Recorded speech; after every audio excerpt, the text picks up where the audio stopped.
Hello friends, welcome to my YouTube channel MS lecture by Manoj sir. दोस्तों, आपके अपने YouTube channel MS lecture में आप सभी का स्वागत है। आज की इस वीडियो में हम स्टडी करेंगे, जैसा कि ऊपर लिखा है, interchange of simple to compound sentence.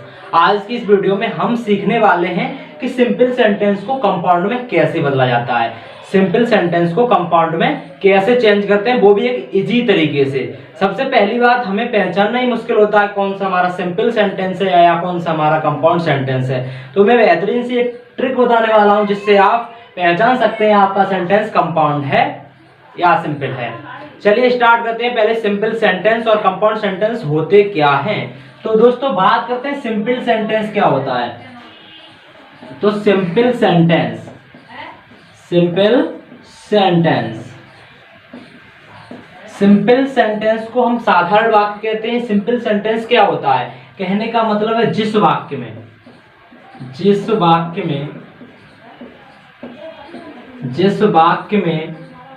एक ही फाइनाइट वर्ब होती है, फाइनाइट वर्ब होती है,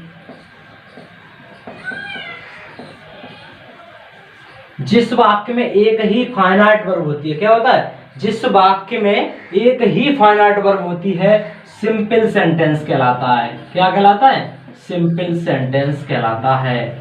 फिर समझ लो एक बार, जिस वाक्य में एक ही फाइनाइट वर्ब होती है, सिंपल सेंटेंस कहलाता है, सिंपल सेंटेंस कहलाता है। सिंपल सेंटेंस क्या होता है, subject plus finite verb, subject plus finite verb. क्या होता है, subject plus finite verb. Simple sentence क्या होता है, सब्जेक्ट प्लस फाइनाइट वर्ब। जो आपकी ये फाइनाइट वर्ब है, क्या है, फाइनाइट वर्ब है। ये नंबर मतलब वचन, नंबर, टेंस और पर्सन के हिसाब से बदलती रहती है। नंबर, टेंस और पर्सन के हिसाब से जो फाइनाइट वर्ब है वो आपकी बदलती रहती है। जैसे कोई एक सेंटेंस ले लीजिए, जैसे पहला एक सेंटेंस है, Ram place the football, Ram place the football. यह आपका एक वाक्य है। यहाँ पर आपका सिंगुलर सब्जेक्ट है तो वर्ब में एस जोड़ दिया है, तो ये प्लेस हो गई। क्या हो गई, प्लेस। जैसे they played football, played the football, इसमें प्लेड हो गया। नेक्स्ट देख लेते हैं एक और, I play the football, place हुआ, प्लेड हुआ, प्ले हुआ। क्योंकि आप ये नंबर और टेंस के अनुसार, नंबर और टेंस के अकॉर्डिंग ये जो फाइनाइट वर्ब है नंबर, टेंस और पर्सन के अनुसार बदलती रहती है। फिर समझ लेते हैं, जिस वाक्य में एक ही फाइनाइट वर्ब होती है उसे सिंपल सेंटेंस कहते हैं। क्या कहते हैं, जिस वाक्य में एक ही फाइनाइट वर्ब होती है उसे सिंपल सेंटेंस कहा जाता है या कहते हैं। अब हम बात करने वाले कंपाउंड सेंटेंस क्या होता है। दोस्तों, किसकी, कंपाउंड सेंटेंस क्या होता है। तो कंपाउंड सेंटेंस क्या होता है, कंपाउंड सेंटेंस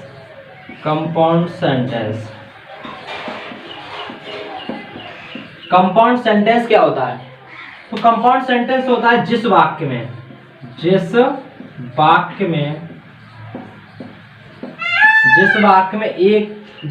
में दो या दो से अधिक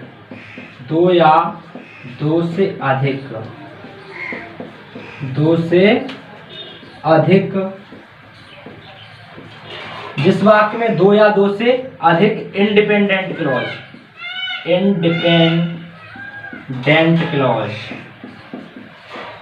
मतलब वाक्य, इंडिपेंडेंट क्लॉज या इसे प्रिंसिपल क्लॉज भी कहा जाता है। क्या कहा जाता है, प्रिंसिपल क्लॉज भी कह देते हैं और मेन क्लॉज भी कह देते हैं। जिस वाक्य में दो या दो से अधिक इंडिपेंडेंट क्लॉज होते हैं उसे कंपाउंड सेंटेंस कहते हैं। क्या कहते हैं, कंपाउंड सेंटेंस कहते हैं। कंपाउंड सेंटेंस कहते हैं।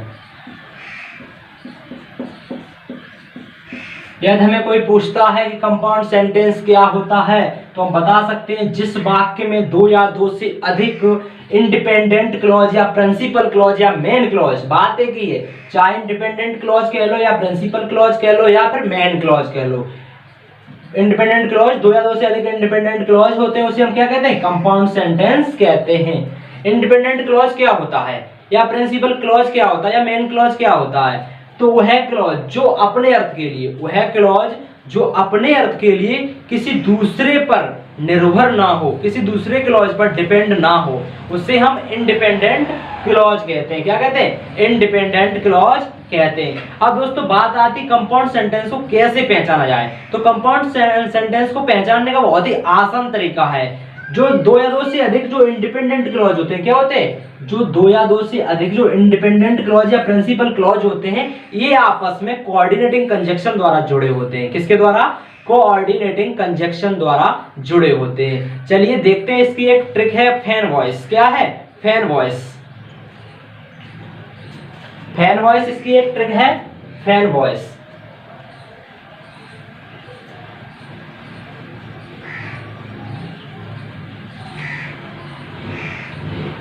कंपाउंड सेंटेंस को पहचानने की एक ट्रिक है, fan voice. Fan voice, voice. Fan voice का मतलब क्या होता है? F stand for four, F for for, A for and, N for nor या नॉट ओनली, नॉट ओनली या nor, B for but, O for or या otherwise, और या अदरवाइज, Y फॉर यट, और S फॉर सो या still, सो या still. कहने का मतलब है F stand for for, A stand for and, N stand for nor या not only, B stand for but, O stand for or या otherwise, Y stand for yet, और S stand for so या still. कहने का मतलब है coordinating conjunction क्या है? For and nor, not only, but या बट आल्सो, और अदरवाइज, यट और सो या स्टिल। इनमें से कोई भी कंजक्शन दो वाक्यों में जुड़ा होता है तो हम कह सकते हैं वाक्य हमारा कैसा है? कंपाउंड सेंटेंस है। कैसा है? कंपाउंड सेंटेंस है। अब बहुत आसानी होगी, इनमें से कोई भी यदि सेंटेंस के बीच में लगकर आता है तो आप कह सकते हैं हमारा सेंटेंस कैसा है? कंपाउंड सेंटेंस है। एक बार फिर बता दूं, जो ट्रिक है उसका नाम है फैन वॉइस। क्या है? Fan voice. फैन वॉइस मतलब F for for, A for and, N for not only, B for but, O for or या अदरवाइज, Y फॉर यट, सो या S फॉर जो है सो या स्टिल। इनमें से कोई यदि आता है तो आप कह सकते हैं वाक्य आपका क्या है? कंपाउंड सेंटेंस का है। चलिए अब देखते हैं सिंपल सेंटेंस को कंपाउंड में कैसे बदलते हैं। सिंपल सेंटेंस को कंपाउंड में बदलने के रूल क्या है? दोस्तों मैं इस वीडियो में 5 रूल बताऊंगा। कितने रूल? 5 रूल बताऊंगा, वो भी एक नए अंदाज में, एक सरल तरीके से, जिससे आपको बहुत ही आसानी होगी कंपाउंड सेंटेंस को बनाने में। चलिए तो स्टार्ट करते हैं। Rule number first,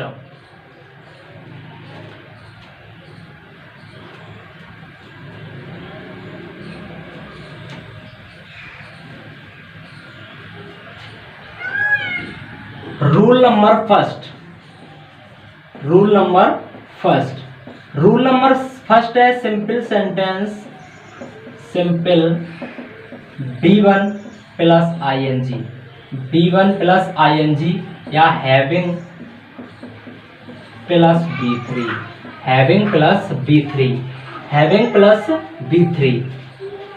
compound sentence में क्या जोड़ते हैं? एंड। यह क्या रूल है? यह रूल है यदि सिंपल सेंटेंस में B1 प्लस ING आता है। क्या आता है? B1 plus ING। मतलब B1 प्लस ING क्या होता है? प्रेजेंट पार्टिसिपल होता है। क्या होता है? Present participle. अब बात आती है पार्टिसिपल क्या होता है। तो दोस्तों ऐसे वर्ब जो वर्ब तथा एडजेक्टिव दोनों का कार्य करते हैं उन्हें हम क्या कहते हैं? पार्टिसिपल कहते हैं। क्या कहते हैं? पार्टिसिपल कहते हैं। यदि प्रेजेंट, यदि सिंपल सेंटेंस में, यदि किसमें? यदि सिंपल सेंटेंस में B1 प्लस ING आता है। क्या आता है? B1 plus ING present participle आता है, या having plus B3 perfect participle आता है, तब हम कंपाउंड सेंटेंस में कंजक्शन, कोऑर्डिनेटिंग कंजक्शन एंड लगाते हैं। क्या लगाते हैं? कोऑर्डिनेटिंग कंजक्शन एंड का प्रयोग करते हैं। चलिए देखते हैं फॉर एग्जांपल। एग्जांपल आपका है सिंपल सेंटेंस का। सिंपल सेंटेंस, सिंपल का एग्जांपल है seeing the police. Seeing the police, seeing the police the thief ran away. The thief ran away. यह सिंपल सेंटेंस का दोस्तों आपका वाक्य है। सीइंग द पुलिस, पुलिस को देखकर चोर भाग गया या चोर भागा। Seeing the police the thief ran away. अब हमको क्या करना है, इसे हमें कंपाउंड में चेंज करना है। क्या करना है? कंपाउंड में चेंज करना है। तो रूल हमारा क्या है? B1 प्लस ING या हैविंग प्लस B3 यदि आता है तब हम क्या करते हैं? कोऑर्डिनेटिंग कंजक्शन एंड लगाते हैं। क्या लगाते हैं? कोऑर्डिनेटिंग कंजक्शन एंड लगाते हैं। तो इसमें B1 मतलब वर्ब की फर्स्ट फॉर्म में ING आई है, इस वर्ब की फर्स्ट फॉर्म में ING आई है तो कंजक्शन क्या लगाएंगे? एंड लगाएंगे। चलिए तो हम इसे कंपाउंड में चेंज करते हैं। कंपाउंड सेंटेंस में इसे हम चेंज करेंगे। क्या करेंगे? कंपाउंड सेंटेंस में इसे हम चेंज करेंगे। चलिए तो इसमें सब्जेक्ट आपका किसके बारे में बात कही जा रही है? चोर के बारे में, क्योंकि पुलिस को देखकर चोर भाग गया। तो चोर नहीं, पुलिस को देखा चोर ही भागा। तो सब्जेक्ट क्या है इसका? Main the thief. क्या है? The thief. द थीफ को हम पहले लिखेंगे द थीफ। द थीफ लिखा। अब यह सीइंग द पुलिस। क्या है? Seeing the police. अब इसमें जो वर्ब की सेकंड फॉर्म है कौन सी है? सेकंड फॉर्म है। कौन सी है? सेकंड फॉर्म है। तो हमको क्या करना है? हमको भी इसमें जो आपकी V1 प्लस ING इसमें भी सेकंड फॉर्म लगानी है। इसकी सेकंड फॉर्म यूज करनी है। तो सी की सेकंड फॉर्म होती है सॉ। अब हमने इसकी सेकंड फॉर्म लगा दी। अब बचा क्या? The police. क्या बचा आपका? था seeing the police the thief ran away. यहां से हमने थीफ को उठाकर यहां लिख दिया। अब इसमें हमने यहाँ पर सेकंड फॉर्म थी, हमने सी की सेकंड फॉर्म सॉ लिख दी। बचा क्या? The police. तो the police, the thief saw the police. अब कॉमा हटाकर हम कंजक्शन लगाएंगे एंड। क्या लगाएंगे? कंजक्शन एंड लगाएंगे। तो हम एंड कंजक्शन लगा देंगे। हमने थीफ को तो सब्जेक्ट बना दिया था। अब थीफ यहां से हट गया। बचा क्या? Ran away. बचा क्या? Ran away. तो आपका कंपाउंड सेंटेंस का वाक्य बना the thief saw the police and ran away. The thief saw the police and ran away. यह किसका एग्जांपल था? जब सिंपल सेंटेंस में B1 प्लस ING दी हो या हैविंग प्लस B3, कहने का मतलब जब प्रेजेंट पार्टिसिपल दिया गया हो या परफेक्ट पार्टिसिपल दिया गया हो तब हम कंपाउंड सेंटेंस बनाते समय एंड कंजक्शन लगाते हैं। क्या लगाते हैं? एंड कंजक्शन लगाते हैं। एक और एग्जांपल देख लेते हैं। दूसरा एग्जांपल है सिंपल का।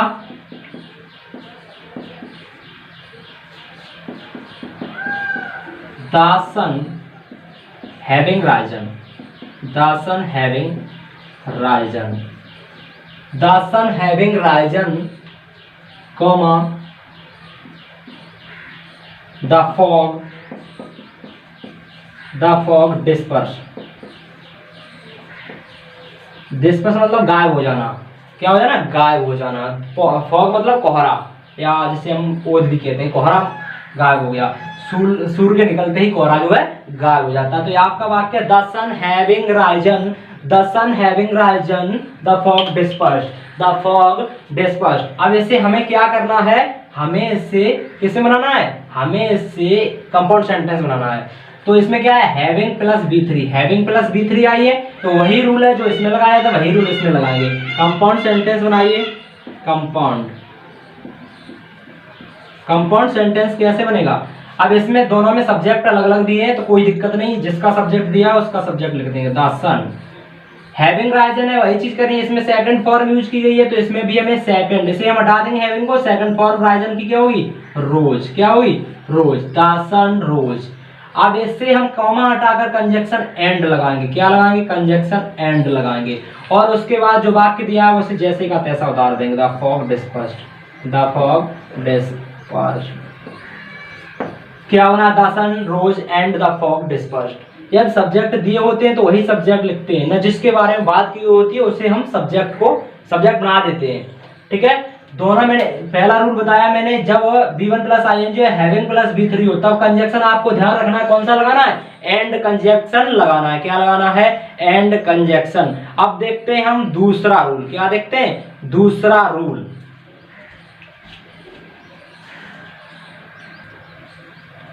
दूसरे रूल में क्या होता है, दूसरा रूल नंबर 2, रूल नंबर 2 दूसरा दोस्तों रूल है, इसमें क्या है, सिंपल सेंटेंस में, सिंपल सेंटेंस में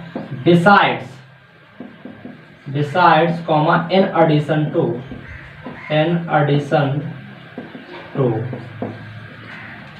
कंपाउंड में क्या करते हैं, कंपाउंड सेंटेंस में क्या करते हैं, नॉट ओनली बट आल्सो, क्या लगाते हैं, not only but also.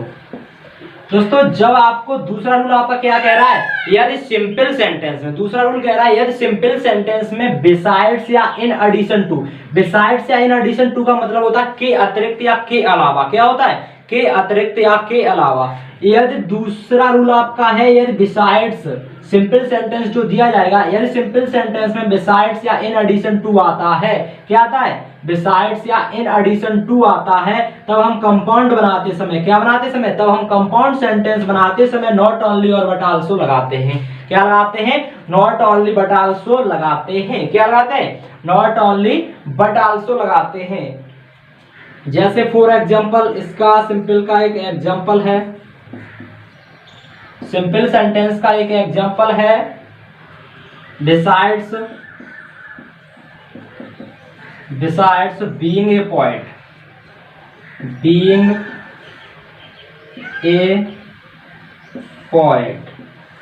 Besides being a poet comma ही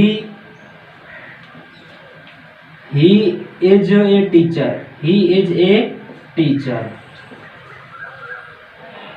यह वाक्य आपको दिया, besides being a poet he is a teacher, क्या दिया गया है, besides being a poet he is a teacher. अब इसमें ही के बारे में, वह के बारे में बात की गई है कि वह मतलब कभी भी और क्या है, टीचर भी। अब इसे हमें चेंज करना है कंपाउंड में, किस में चेंज करना है, कंपाउंड में, किसमें, कंपाउंड सेंटेंस में चेंज करना है, किसमें, कंपाउंड सेंटेंस में चेंज करेंगे। सब्जेक्ट आपका क्या है, ही, एक्चुअली वर्ब क्या है, इज, तो ही इज। अब हमको लगाना क्या है, नॉट ओनली, क्योंकि इसमें दो चीज है, पोएट और टीचर, तो एक से पहले नॉट ओनली लगानी है, दूसरे से पहले बट आल्सो लगानी है। तो ही इज नॉट ओनली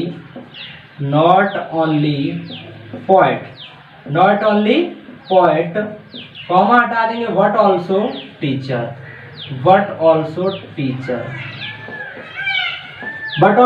क्या बना, he is not only poet but also teacher. कि ऐसे भी कोई भी आ सकता है, जैसे besides making a promise she kept it, तो इसे भी बना सकते हैं हम कैसे। अब सी के बारे में बात की गई, तो she not only made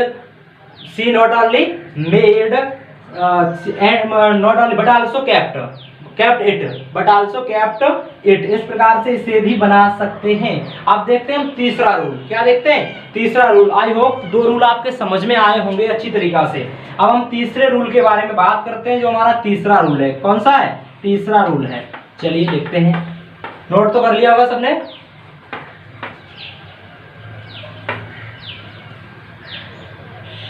rule number 3,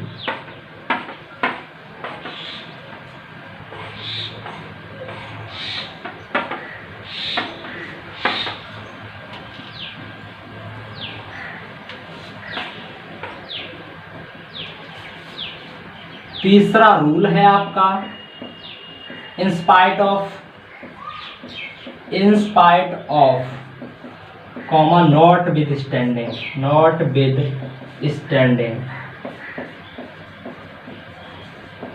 तीसरा रूल आपका क्या है, in spite of comma not with standing. इसका मतलब होता है के बावजूद, क्या होता है, के बावजूद। यदि आपके सिंपल सेंटेंस में या किस में आते हैं, सिंपल सेंटेंस में आते हैं, किस में आते हैं, सिंपल सेंटेंस में इन स्पाइट ऑफ आता है, क्या आता है, in spite of simple sentence में आता है, या not with standing simple sentence में आता है, तब हम कंपाउंड बनाते समय हम कंजक्शन यट ऑब्लिक बट लगाते हैं, क्या लगाते हैं, यट या बट लगाते हैं, क्या लगाते हैं, यट या बट लगाते हैं। ये बात ध्यान रखनी है हमको, यट या बट लगाते हैं। अब हम इसका एग्जाम्पल देखेंगे, क्या देखेंगे, अब हम सिंपल सेंटेंस का एग्जाम्पल देखेंगे रूल नंबर तीसरे का। इन स्पाइट ऑफ या not with standing compound sentence में लगाते हैं येट या बट। इसका हम एग्जांपल देखेंगे तो इसका एग्जांपल है सिंपल सेंटेंस का, सिंपल सेंटेंस का एग्जांपल है इन स्पाइट ऑफ। क्या है? In spite of working hard, in spite of working hard, comma she failed, उसके कठिन परिश्रम के बावजूद वह फेल हो गई। अब इसे हमें कंपाउंड में चेंज करना। In spite of working hard she failed, इसमें इन स्पाइट ऑफ आया है, क्या है? इन स्पाइट ऑफ आया है। हमें क्या करना है? कंपाउंड में चेंज करना और कंजक्शन यट या बट लगानी है। क्या लगाना है? यट या बट लगाना है। चलिए देखते हैं, रूल के अनुसार हम बनाने की कोशिश करते हैं कंपाउंड सेंटेंस।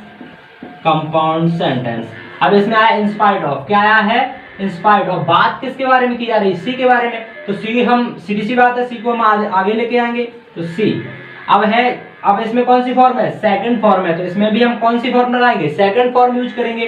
तो सी वर्कड हार्ड, सी वर्कड हार्ड, कॉमा हटाएंगे, कंजक्शन क्या लगाएंगे? यट या वट, कुछ भी लगा सकते हैं दोनों में से। हम चाहे यट लगा दें या वट लगा दें, तो हम लगा दे रहे हैं यट। क्या लगा दे रहे हैं? यट। सी वर्कड हार्ड यट सी फील्ड। कोई दिक्कत नहीं, क्योंकि इसमें दोनों में उसी के बारे में बात की जा रही है। किसके बारे में? सी के बारे में। तो उसने कठिन परिश्रम किया, फिर भी हुआ, फेल हो गई। तो बात इसी के बारे में, कोई दिक्कत नहीं। उसी जो सब्जेक्ट दिया उसी सब्जेक्ट को लिख दिया गया है। बस हमको ये ध्यान रखना है कि इंस्पाइट ऑफ और नॉट विद स्टैंडिंग आती है, तब हमको कोऑर्डिनेटिंग कंजक्शन कौन सा लगाना है। बस यदि आपने कोऑर्डिनेटिंग कंजक्शन यदि गलत लगा दिया तो आपका कंपाउंड सेंटेंस गलत हो सकता है। चलते हैं आगे के रूल की तरफ। Rule number 4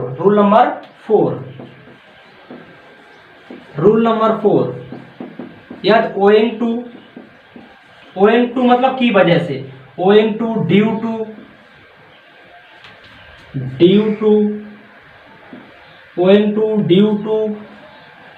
on account of,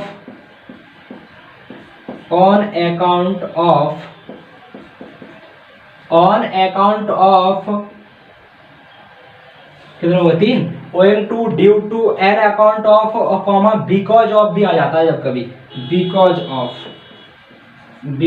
of भी आ जाता है।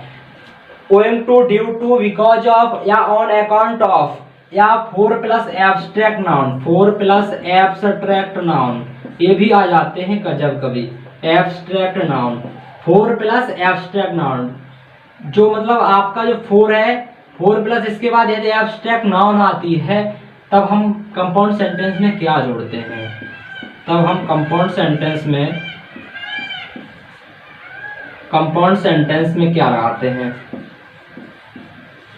कंपाउंड सेंटेंस में हम लगाते हैं सोया 4। क्या लगाते हैं? सोया 4। यदि सिंपल सेंटेंस में owing to, जो सिंपल सेंटेंस है आपका, उस सेंटेंस में owing to, due to, on account of या because of या 4 प्लस एब्स्ट्रैक्ट नाउन आती है, तब हम कंपाउंड बनाते समय कंजक्शन सो या 4 का प्रयोग करते हैं। क्या लगाते हैं?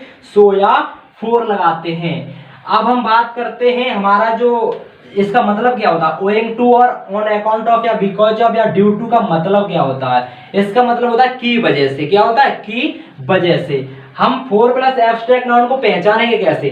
देखो एब्स्ट्रैक्ट नाउन को पहचानेंगे कैसे? इसमें से लास्ट में जो वर्ब को दिया होगा उसमें IT आए या MENC आए या TION आए या LY आए, ये सब ज्यादातर, या TY आए, ये सब एब्स्ट्रैक्ट नाउन में लगकर आते हैं। किसमें? एब्स्ट्रैक्ट नाउन में लगकर आते हैं। अब हम इसके एक एग्जांपल की तरफ देखेंगे। ही वाज अवार्डेड, जो इसका एग्जांपल है सिंपल सेंटेंस का, सिंपल सेंटेंस का एग्जांपल है ही वाज अवार्डेड। अवार्डेड क्या होता है? नाम। Awarded, he was awarded for his novelty,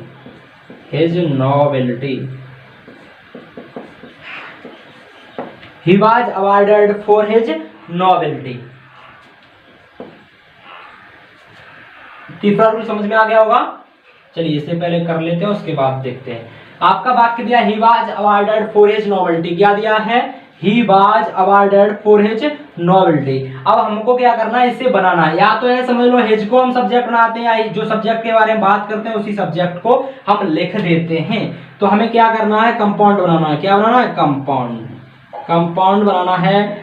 तो ही वाज, अब आपका he was awarded for his novelty. अब जिस वाक्य में एब्स्ट्रैक्ट नाउन होती है या जिस वाक्य में उद्देश्य बताया जाता है उसे पहले बनाते हैं, क्योंकि उसे अवार्डेड मिला किसके लिए, नोवेल्टी के लिए।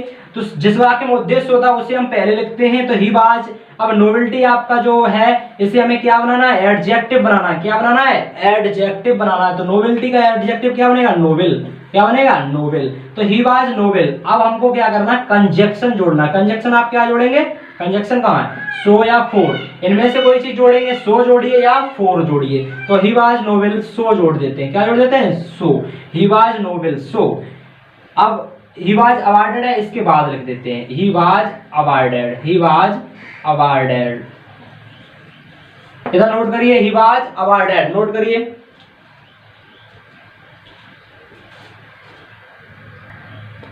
दूसरा एग्जांपल देखते हैं। दूसरा एग्जांपल एक किसका ले लें, दूसरा एग्जांपल चलो एन अकाउंट ऑफ का ले लेते हैं। किसका, ऑन अकाउंट ऑफ का एक एग्जांपल ले लेते हैं। तो ऑन अकाउंट ऑफ इसका एक एग्जांपल है आपका on account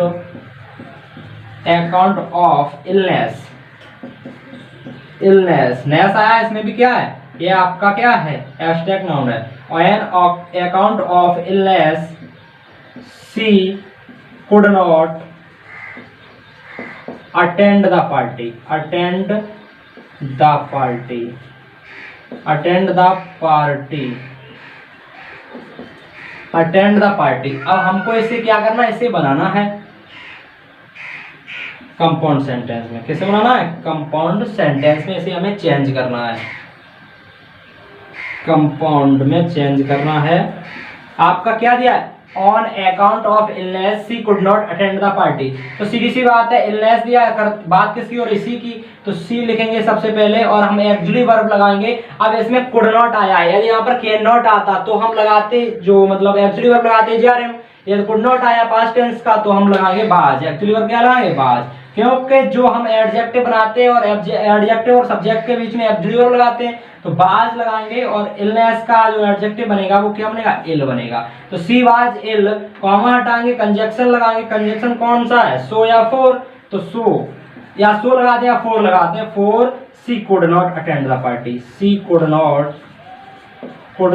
attend the party, attend the party, she could not attend the party. अब हम बात करने वाले हैं पांचवें रूल की। कौन से रूल की, पांचवें रूल की। चलिए नोट कर लिया ये, चलो साफ कर देते हैं। रूल नंबर 5 क्या कहता है,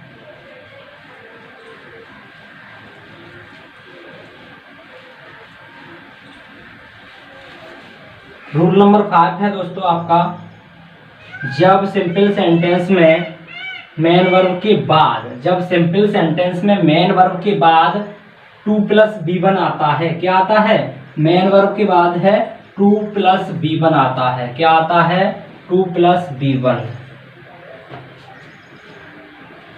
जब सिंपल सेंटेंस में 5 रूल, पांचवा जो रूल है सिंपल सेंटेंस में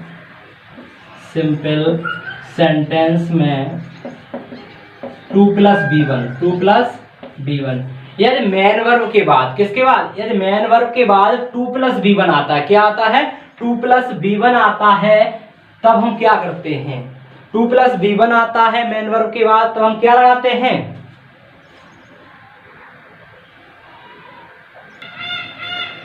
यदि सिंपल सेंटेंस में 2+B1 क्या लिखा है, 2+B1 आता है यदि मेन वर्ब के बाद। आपका जो 5वां रूल है, जो 5 रूल है वो लास्ट रूल है। क्या है, जो 5वां रूल है वो आपका लास्ट रूल है। इस रूल में क्या है, यदि मेन वर्ब मतलब क्रिया के बाद 2+B1 आता है तब हम कंपाउंड सेंटेंस बनाते समय, क्या बनाते समय, कंपाउंड सेंटेंस, कंपाउंड बनाते समय और या अदरवाइज कंजक्शन लगाते हैं। क्या लगाते हैं, और या अदरवाइज लगाते हैं। सीधी सी बात है। फिर समझ लो एक बार, यदि सिंपल सेंटेंस बनाते, सिंपल जो सेंटेंस आपका दिया गया होगा, अगर उसमें मेन वर्ब के बाद, या सिंपल सेंटेंस में मेन वर्ब के बाद 2+V1 मतलब 2+ मेन वर्ब की फर्स्ट फॉर्म दी जाती है, तब हम कंपाउंड बनाते समय और या अदरवाइज लगाते हैं। क्या लगाते हैं? और या अदरवाइज लगाते हैं। और एक बात और बता दूं, और या अदरवाइज वाले वाक्य को हम नेगेटिव बनाते हैं, जिसमें हम विल नॉट लगाते हैं। क्या लगाते हैं? मतलब फ्यूचर इंडेफिनिट टेंस का नेगेटिव बनाते हैं, उसे हम और या अदर वाले वाक्य को, बाद वाले वाक्य को हम नेगेटिव बनाते हैं। कैसा बनाते हैं? नेगेटिव बनाते हैं। जैसे कोई एक वाक्य ले लेते हैं सिंपल सेंटेंस का, सिंपल सेंटेंस का फॉर एग्जांपल है, सिंपल सेंटेंस का एक एग्जांपल ले लेते हैं, he must run to win. अब देखो हमने रूल क्या लगाया है, मेन वर्ब के बाद 2+V1 आए, या सिंपल सेंटेंस में मेन वर्ब आए और इसके बाद 2+V1, तो 2 आया, इसके बाद V1 भी आई है। अब इसमें कौन सा रूल लगेगा? जो 5वां रूल है हमारा वही लगेगा। तो हमको कंजक्शन कौन सा लगाना? और या अदरवाइज लगाना है। तो हम इसे बनाने की कोशिश करते हैं कंपाउंड सेंटेंस में चेंज करने की। कंपाउंड सेंटेंस में इसे हम चेंज करेंगे। सब्जेक्ट आपका ही है, मस्ट आया है, मस्ट ही लगाएंगे, तो ही मस्ट रन है तो रन रहेगा, ही मस्ट रन। अब 2+V1 आया, मुझे यहाँ पर चेंज करना है। क्या करना है? चेंज करना है। तो हमको और या अदरवाइज लगाना है। क्या लगाना है? और या अदरवाइज लगाना है। तो हम और लगा देते हैं। उसके बाद हम किसकी बात कर रहे हैं? ही की बात कर रहे हैं, तो ही। हमको यह नेगेटिव बनाना है, तो हम विल नॉट लगाएंगे। क्या लगाएंगे? विल नॉट लगाएंगे। विल नॉट मेन वर्ब की फर्स्ट फॉर्म जो दी जाती है उसे लिख देते हैं, will not win. He must run, he will not win. ऐसे कोई दूसरा वाक्य, जैसे मान लो सिंपल का दूसरा एग्जांपल है, सी वर्क हार्ड टू पास। इसे कैसे चेंज करेंगे कंपाउंड में? कंपाउंड इसे चेंज करेंगे, सी मस्ट नहीं ना इसमें, सी मस्ट और लगेगा, सी मस्ट वर्क हार्ड टू पास। तो हमको कैसे बनाना है? तो सी मस्ट, वर्क हार्ड है तो वर्क हार्ड ही रहेगा, वर्क हार्ड। अब टू हटा देंगे हम और या अदरवाइज लगा देंगे। अदरवाइज लिख लेते हैं, उसमें और लगा दिया, इसमें अदरवाइज लगा दो। और या अदरवाइज में से कोई भी हम लगा सकते हैं कंजक्शन। तो she must work hard otherwise. अब बात किसकी कर रहे हैं? सी की, तो सी लिख लेंगे, सी। अब हमको नेगेटिव करना है, तो सी विल नॉट जो आपकी मेन वर्ब की V1 है, जो फर्स्ट फॉर्म है, उसे लिख देंगे, विल नॉट पास। तो she must work hard otherwise क्या है? Otherwise she will not pass. मैंने आपको सिंपल से कंपाउंड बनाने के आपको 5 रूल बताए। ये 5 रूल मैं आशा करता हूँ, यह जो 5 रूल है ये बहुत ही आसान लगेंगे आपको और बहुत ही अच्छे से समझ में आए होंगे। यदि आपको ये अच्छे से समझ में आए तो ही हमारी वीडियो को लाइक करें, शेयर करें, कमेंट करें। Thank you for watching. अब मिलते हैं नेक्स्ट वीडियो में।